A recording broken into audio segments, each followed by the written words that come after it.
like, get up in the morning and then you're not getting back home till stupid o'clock at night, and that's like every single day, no matter if you're doing theatre stuff or if you're having to go and work on a market stall, or like, it's just full every day. I never get the, like, I made sure I had Saturday off just to have a rest and going for a beer and things, and I was still ended up in Chelsea Theatre picking up like light stands and things halfway through the day. It's just unfortunately you can't stop, or you'll never get anything done. But I think it's like any business, isn't it? Like when people set up any business, they've got to be on it like 24 hours, 7 days a week, don't they?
I think we're alright, actually.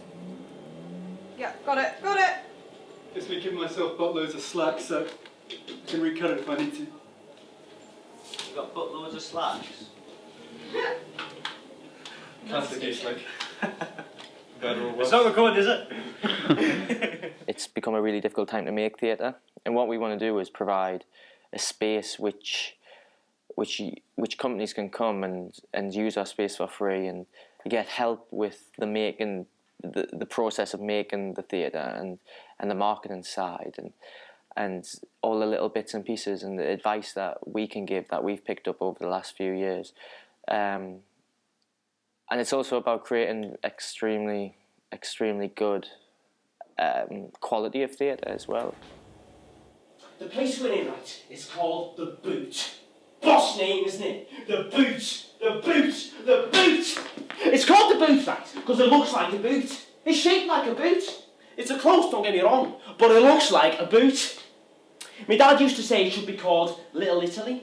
I think it should be called Slag's Corner, because it's full of slags. But what we're about is kind of giving these opportunities to these young theatre companies and playwrights and actors and people who are really trying to get a step, because one step here, then you've got one step till you're on the West End, or you get picked up by a top agent, and that's what it's about. That's what it's about for me.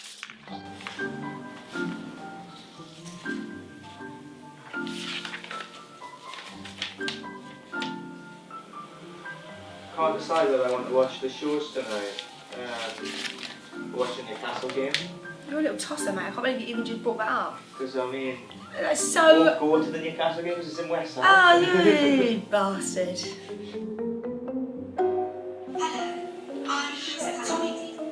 Why is it doing that?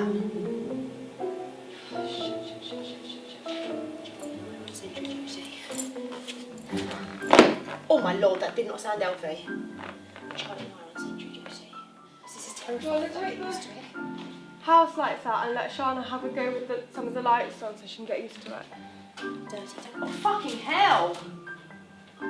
That's bright, isn't it? Yeah. Fuck. That's really bright.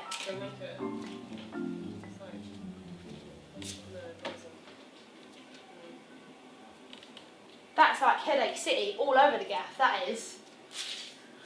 Shit.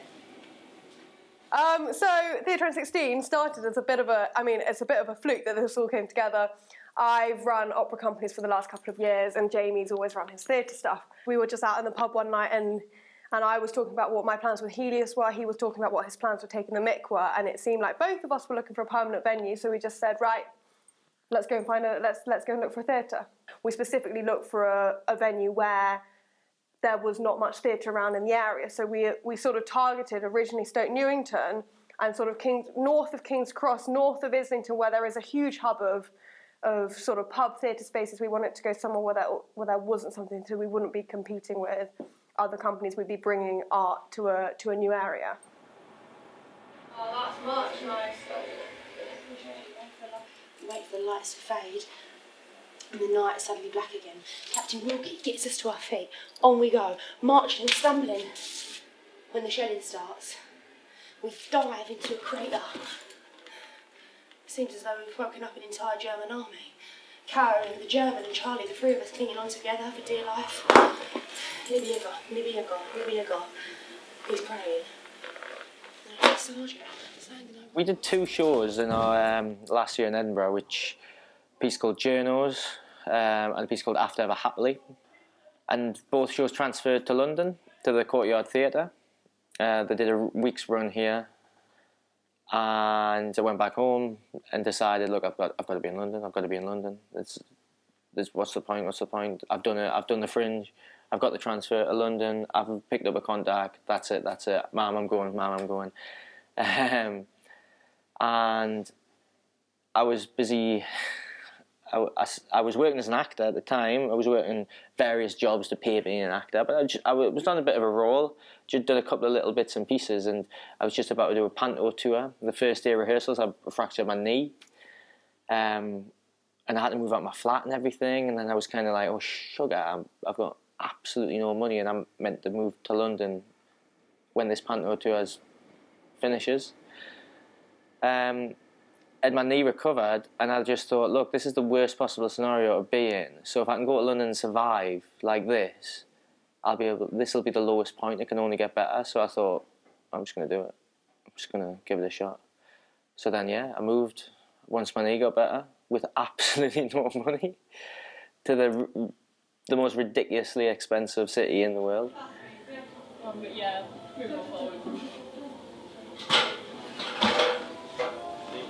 That's perfect for you running through the back, isn't it? I need longer trousers with pockets in. Top that covers everything up. Am I done with those? Yeah. Yeah, you are. That looks really ugly. Yeah, it does. Gonna get another one of these? Oh my goodness. I should do, couldn't I? At least take the sticker that say paint roller tree off. You're going to add some nice little touch. Yeah, but you won't be able to see that for like the whole thing. I mean, look, I did try and do one, but it gets... The biggest challenges, which no matter what scale of show you're on and what scale of venue, it's always time and money. It's just how those challenges manifest themselves, I think, differs depending on the size of the place you're in and the amount of money you have behind you.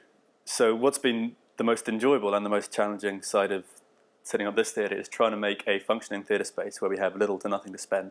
Because of the problems with the roof, we're not wanting to put any permanent fixings up there, so it's kind of a lot of things are being experimented with. There's no structural report for the room, so there's no safe way to know what we can and can't hang in terms of heavy weight, hence Velcro and this evil thing that will haunt my dreams until the day I die. But mostly it's just been trying to fit in the time to get this place set up and the logistics of it all around the other jobs that we all have. And trying to make something which has a decent atmosphere and look to it on a shoestring budget. A shoestring budget for one shoe, not even a pair of shoes. Are you sitting in there? Oh. You're putting yourself so financially on the line, like at the moment with this theatre. I mean, Jamie and I were just, I've just asked Jamie to sort of buy me a drink, and I can't even go get a drink because we've put everything on there. I've put all my money on buying computer cables in the last few days, you know. But that's kind of the name of the game, and if there's no risk involved, then what's the point in doing it? And I mean, this is what I love. What else am I going to spend money on? I'm not supporting a family. I don't have other people that I need to, that are reliant on me having that income. It's just what I can give to the thing that I love, and the thing that I love is the theatre. Someone going to sound then? Was you had string the whole way? Yep. The glamorous life of theatre building, Three eh? people are looking at an experience of what theatre's like. Larry doesn't realise it's her every Look at her face. night. She's done this for me for the past 6 years. She knows what she can do. It's always me that does the shit. Oh, bless you. Like, I've just found out that I've got to make canapes for 60 people, and Jamie's given me a budget of £5 to do it. Egg mayonnaise, babe. Egg mayonnaise. When I got a job at the Courtyard Theatre and got a full-time position there, and I was making okay money, but then when I left there, when I decided to leave and set up this, it was like, oh, I'm going to have to go back to that situation of not having any money again. And it's difficult at the minute because there's a lot of theatre makers, especially young theatre makers who come from backgrounds where there is a trust fund and these guys can survive and not have to do this. So there's always a sort of, I always feel there's a fight about that, which is hard work. Not that I've got anything against that, it's just, it's a lot harder being in this position.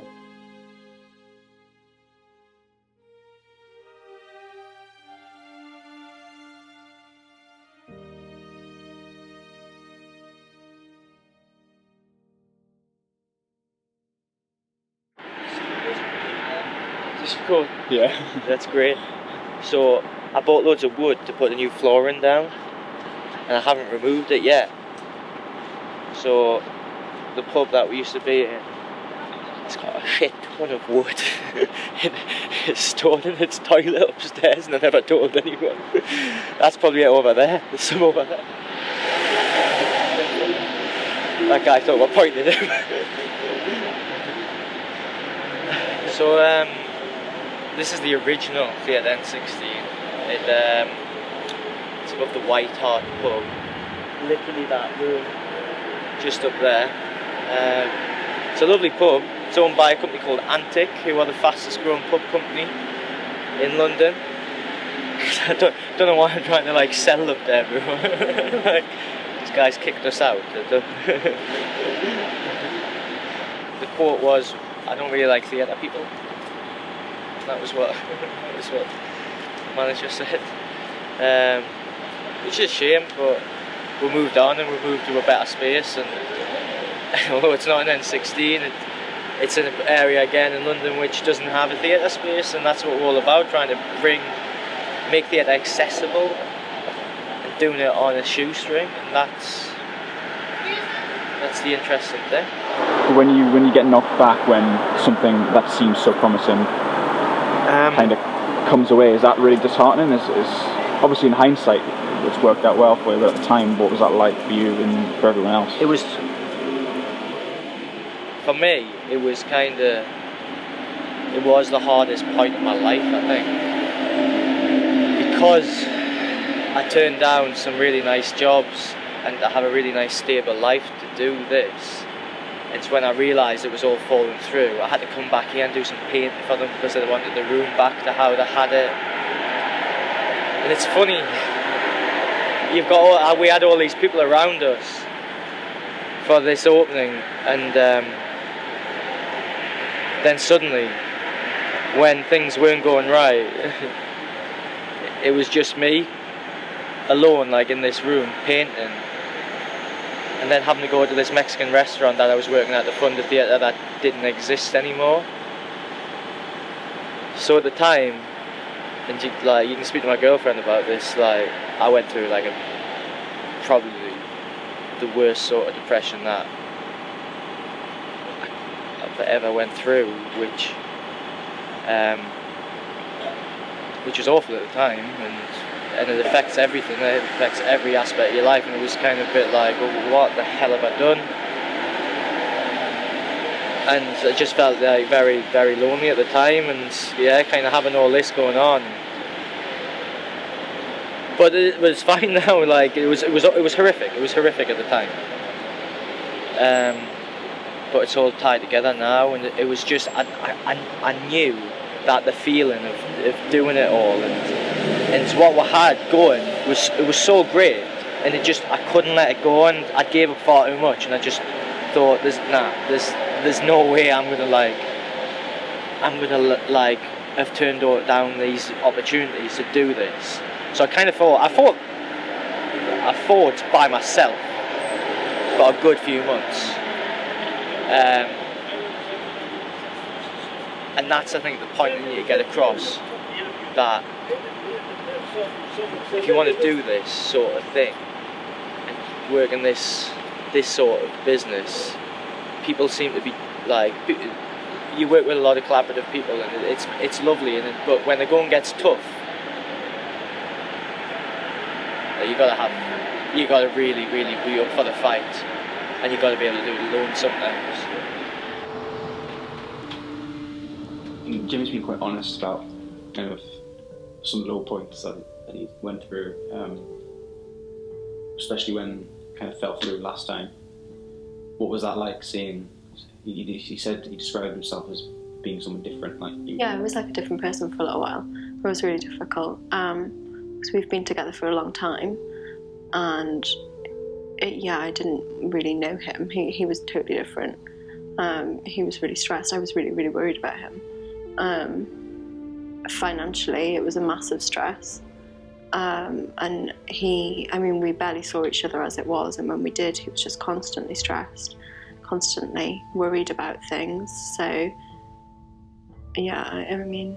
there was about a month or so where it was really, really tough, and he was really down, and I was very worried about him.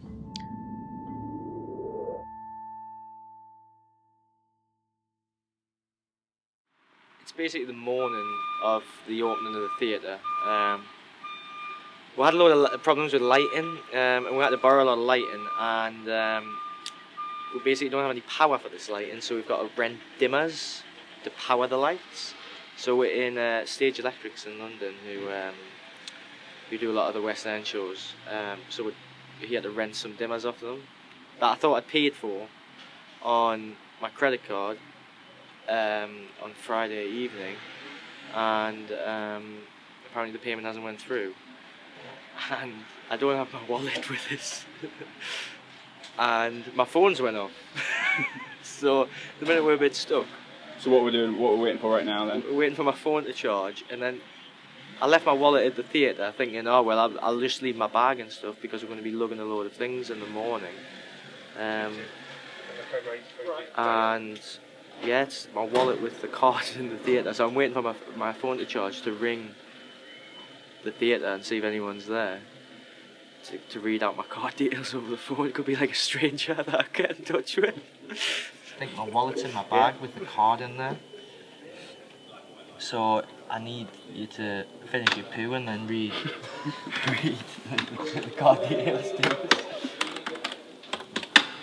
No problem. And any questions I have, I'm putting you on because I'm inept, right? Yeah, can I just get the long number? 5460, yep. 759, yep. 4287.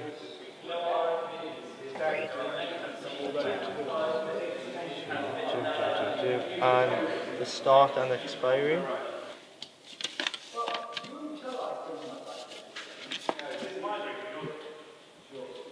So what's just happened now then, Jimmy? So the card's just been declined after we've been able to get in touch with someone at the theatre. I'm just trying to find out why.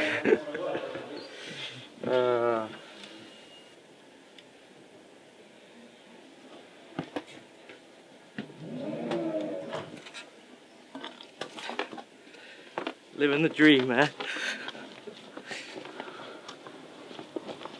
Oh, I can't carry it anymore. Never open the theatre.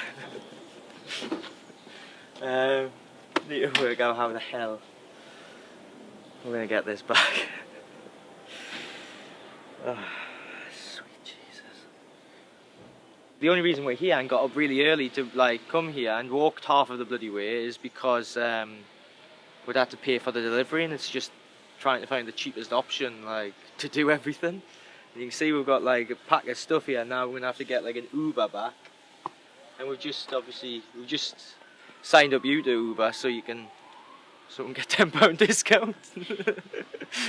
And then we'll be getting our dinner from the 99p store.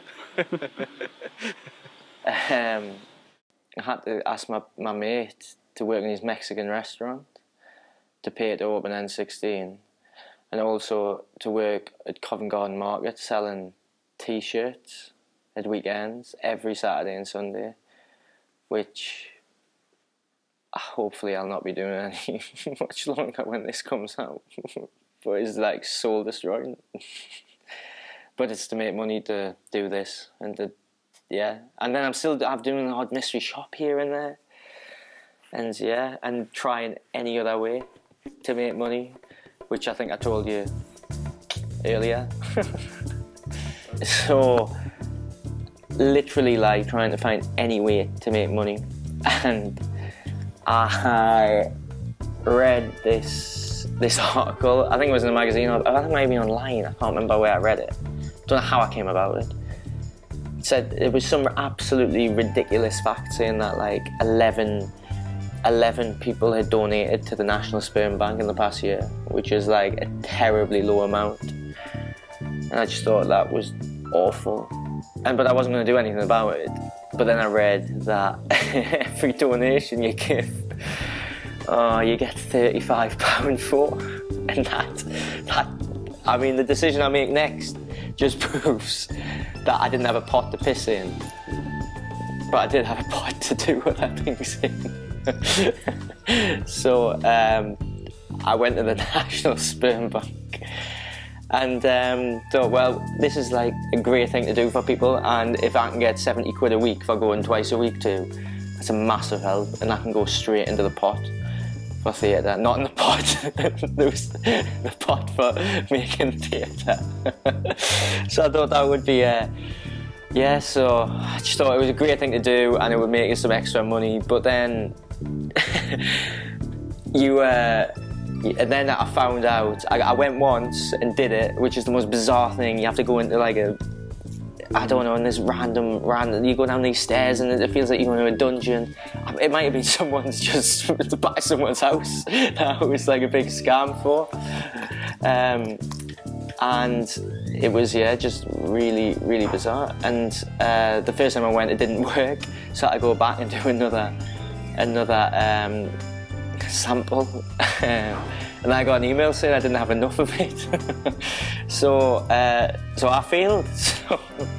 So yeah, so I can't get £70 a week and I can't help anyone out. And it was the most embarrassing 2 trips of my life, I think. I was telling you the other day, Matty, that the first time I went,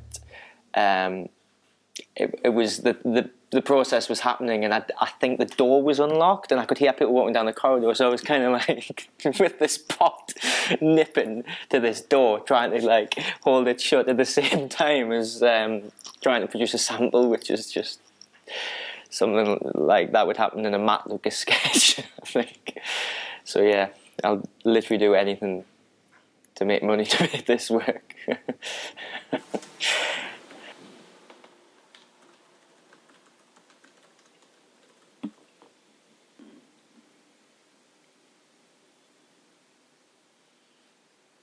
So what are you doing now?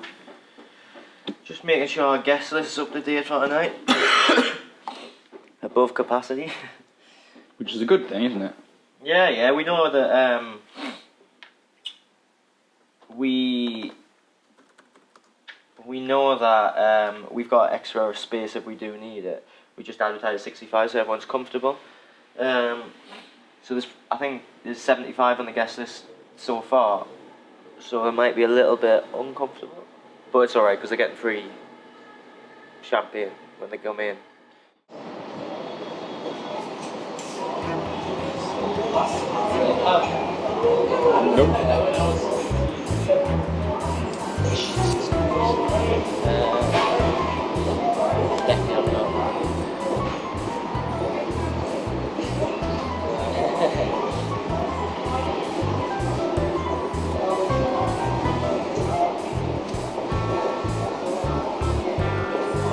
saying if any of the receipts had any of those ones where, oh look, see? Oh no, some of them have like money off your next shop, so it was worth having a look. Oh, yeah, what I'll do is I'll buy it with cash, get the change, and then come back and get the carver and that, and then I can put £1 in the trolley. Yeah.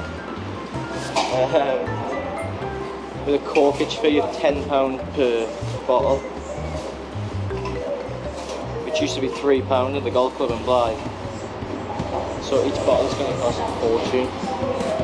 But it's what you do to try and impress some people. That's why I'm wearing a nice jacket and combing my hair. I don't want to spend more than £5 a bottle. There's no like carver, like cheap carver. John Carver. No, I know what I do, I'll buy.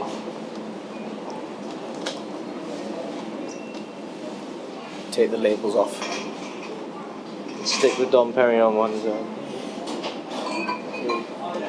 Right. £2. And then get some of this nice Prosecco.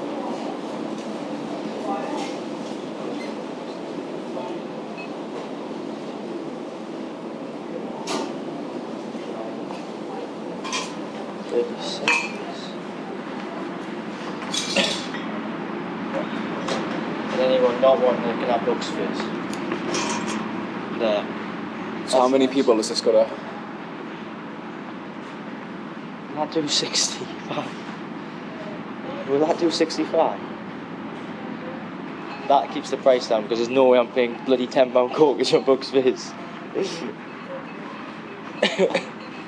No way.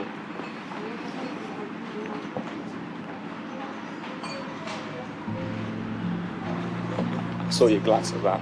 What? Reduced to clear section. The thing is, none of this is like scripted, it just happens.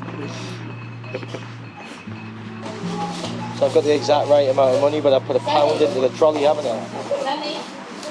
And obviously I can't pay the I'm £1 down to pay for the one. Oh, Jesus Christ. You want the pound out? I'll just put the stuff on there, bring the trolley out, and then come back. Yeah, I'll do that. That's alright.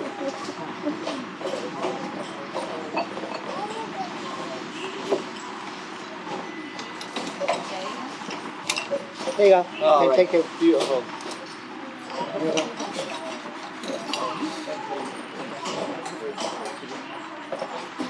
It's really nice, isn't it? It's calm, it's quiet, and just reflecting on the last couple of days and prepping for tonight.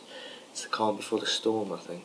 But it's an important thing, isn't it? Like this is a kind of a. You've been saying it's a catalyst. Catalyst is the word I keep using. Yeah. Yeah, it's just. I mean, one, it's sold out. There's a lot of comp tickets. It's a lot of industry people. But if people like the space and they like the shows and they see what we're trying to do here, then all it takes is tonight to kind of get a buzz about the place on social media and in friends groups and things, and just really to pass on the message about it. There's a theatre space in Balham and what the guys are trying to do, and hopefully people will be saying and the quality of work they're putting on. So yeah, it's basically reviews and people talking really to get the word out. That's what today is about. So it's a really important day. I think it's the most important day. The most important day of my life.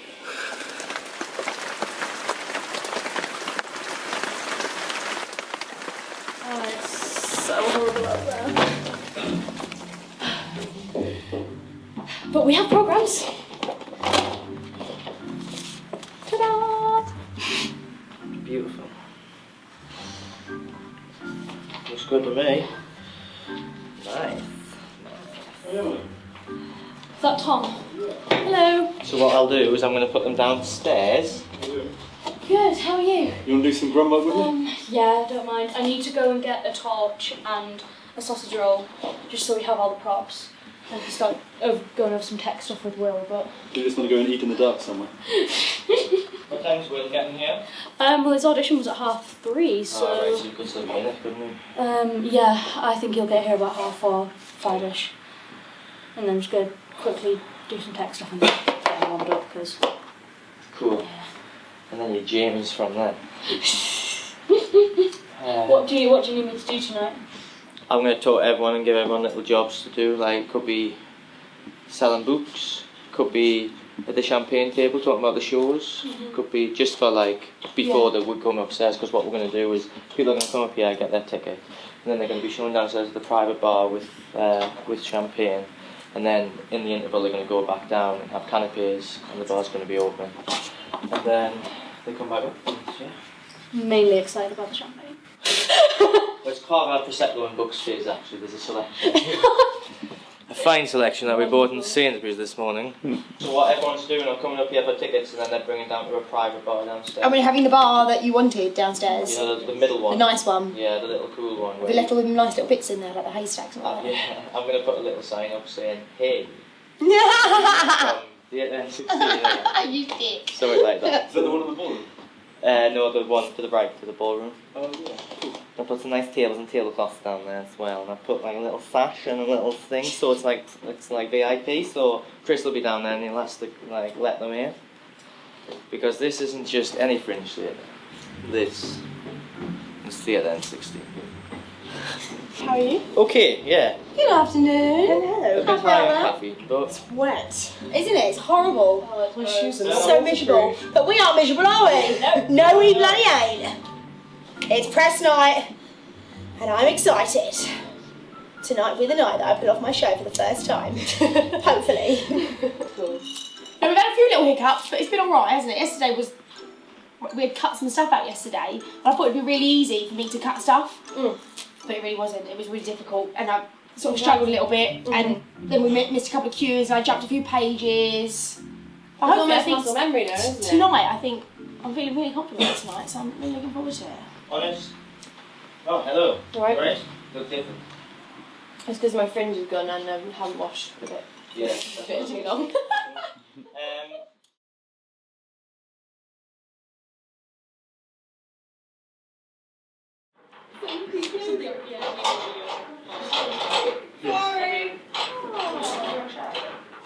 Right, I need some help from people tonight, just in little jobs wise. Just need a couple of people with box office and Selling books. and selling books and being downstairs with like drinks and things. But yeah, break a leg and Thank you, everyone. It'll be I fine. think that's more. yeah, thank you. That was what I was getting at here. You do. I mean, the thing is, you do have those moments of going, what if? What if I'd made a different decision when I left school?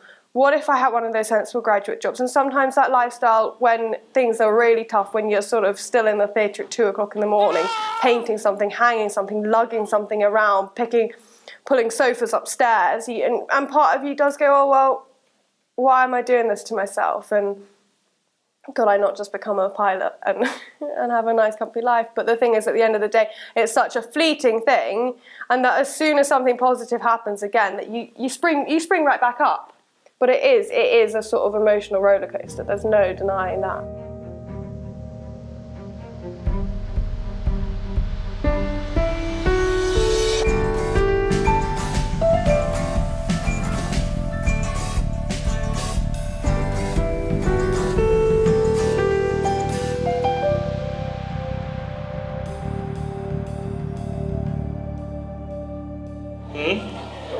How you feeling?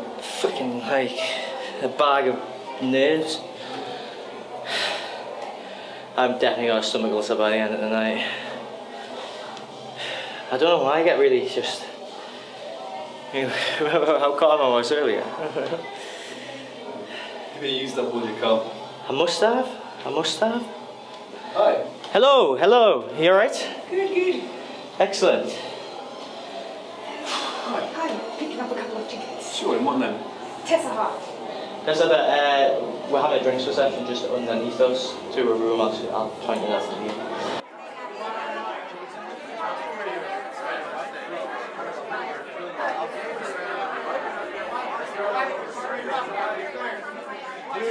it's it is the catalyst, isn't it? It's all been leading to this little golden orb of we're nearly there. And I mean, this is kind of us going, yeah, we can do it. We've been through so much on this journey to get it to where it is at the moment.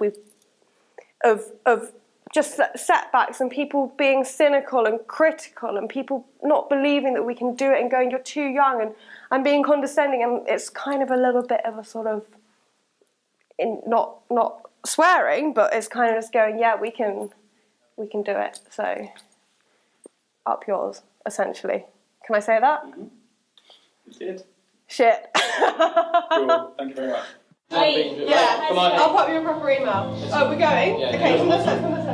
He doesn't want to introduce himself, but he wants, like, to everyone, but he'll introduce himself to you. No, I mean, like, when I was giving him this tip, he didn't introduce me. I want to be there to see the speech. I don't. Film yourself doing it.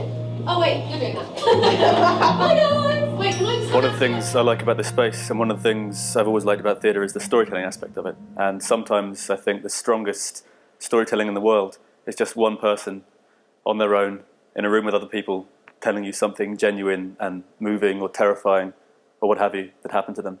And both these very, very disparate shows have that in common. It's a person telling you their story and telling it completely, compellingly and convincingly.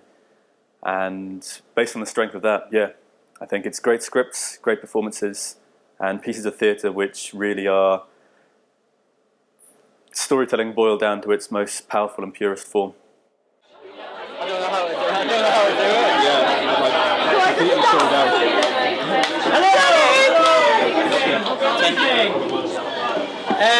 My name's Jamie, this is Ella and this is Tom, and we are Theatre N16, and we have just moved here to the Bedford pub in Balham from Stoke Newington, and we are trying to create a theatre space that gives opportunities to producers and companies and playwrights and actors and everyone who comes through our doors has low overheads to make sure they pay their actors and make the industry a better place to be.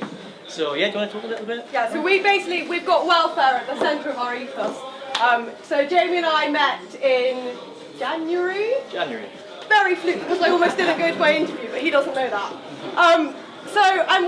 I run an opera company and he runs a theatre company, and we thought, we were both trying to look for bases for our own independent companies, and we thought, why not? King's Head, opera's going from the King's Head, let's combine it, let's try and find a hub where we can do both of them and promote it to you guys and create a space for young creatives.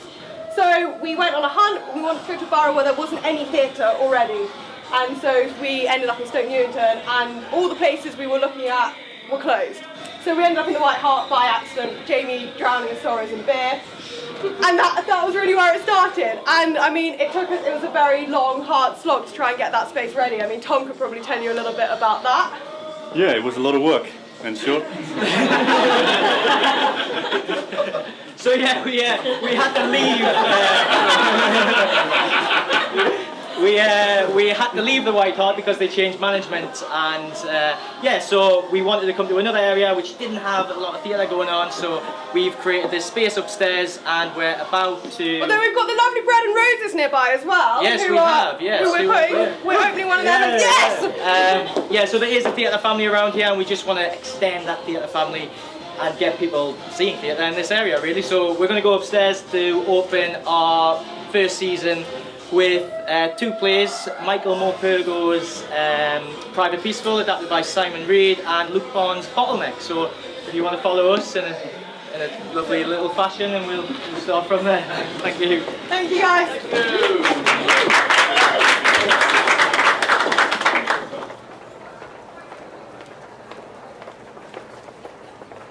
It probably, I could really turn round and every single theatre company who's been in touch, and every playwright who's been in touch, and every actor who's been in touch, we could say to them, why don't you come in our shows? It's a really good opportunity. Playwrights, we're going to produce your work, but we're not going to give you any percentage of the box office. Theatre companies, we'll charge you this amount to have the space, and we could, there is enough interest to generate theatre that way, and to make everything viable for ourselves, and to make money from the off, but that's not what it's about. it's all about a collaborative thing. It's about getting people through the doors. It's about creating a hub where people can go, and it's not just about the theatre in the evenings. We want people to come and knock on our door at any point during the day and to say, look, hi Jamie, hi Ella, hi Tom, hi guys, give me some advice, or I need to use your space tomorrow, or have you got any free space that you can give us, or can we have a chat about something? Have you dealt with this agent before? And we'll be able to hopefully point them in the right direction to the people we know, and to really create a hub and a place where in this building that actors can come to, playwrights can come to any day of the week, because in a sense this is an arts venue, the whole pub anyway, because our space is going to be here. You've got Banana Cabaret downstairs, which is the longest running comedy club in London. You've got music on all the time. It's a real hub, and having a fringe theatre here is a real asset for Balham and the building, and yeah, that's just a sense of what we're trying to do.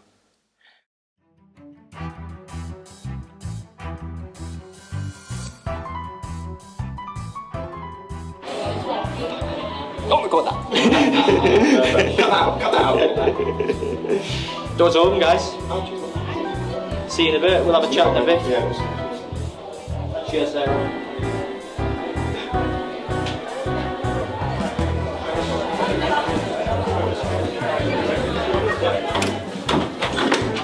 Really briefly, Jamie, how are you feeling?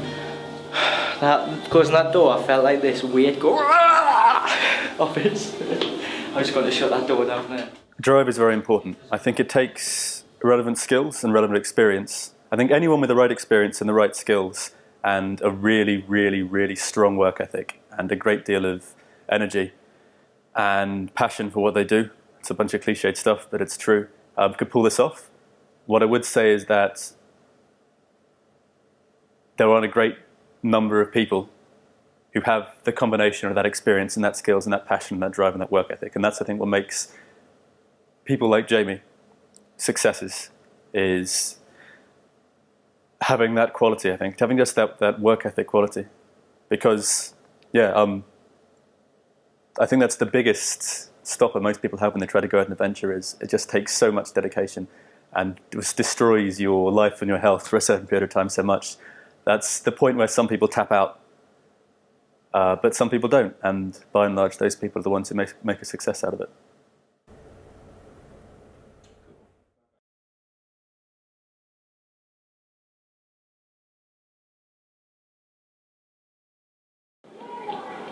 Big Joe had come down to school to see Charlie and I.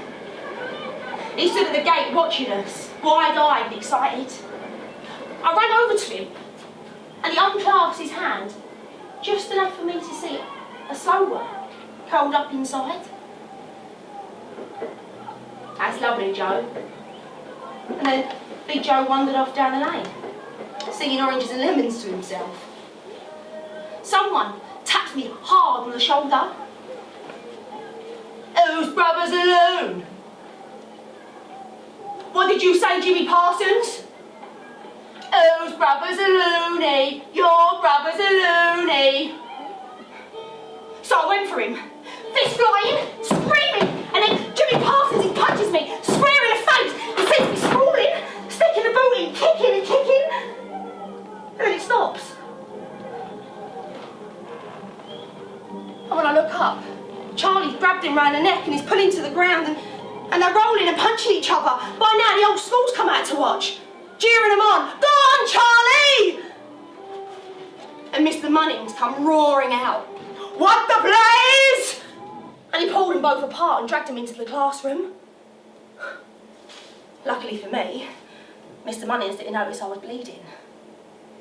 Molly leads me by the hand over to the water pump, and she soaks her hanky in the water and starts cleaning up my knees and my elbows and my face.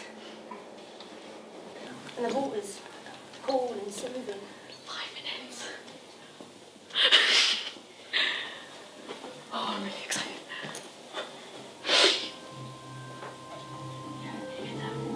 Here it comes.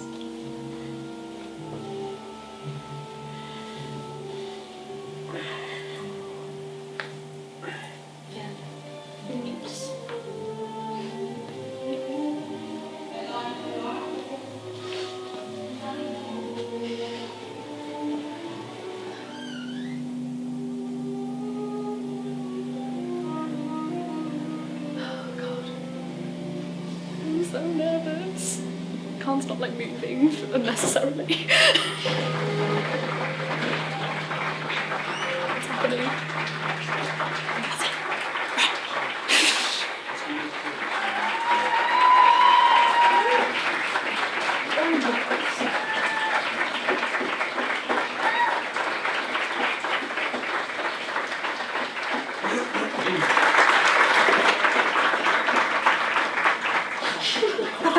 That felt great.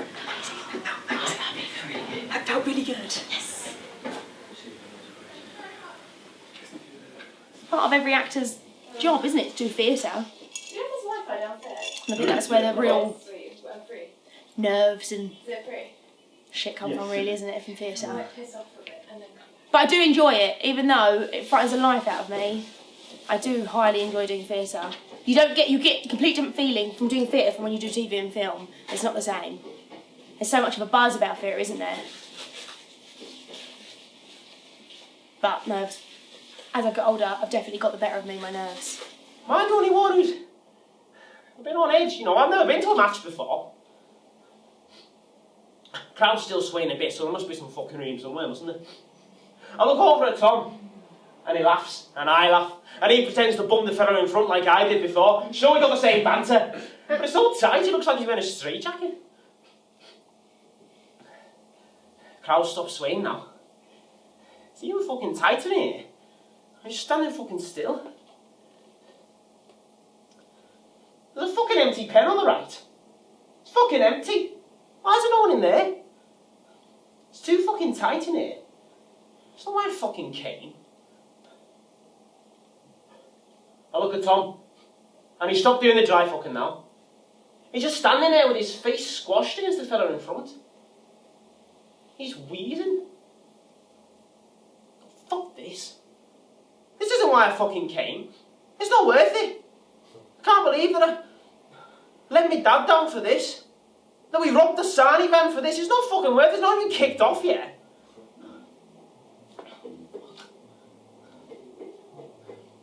From above, I see all these crows fly away from the stadium as the crowd erupts as the players roll onto the pitch. Everyone moves forward. And it gets even fucking tighter. All the time it's getting tighter. People are complaining now. People are complaining that it's too tight. There's too many fucking people in here.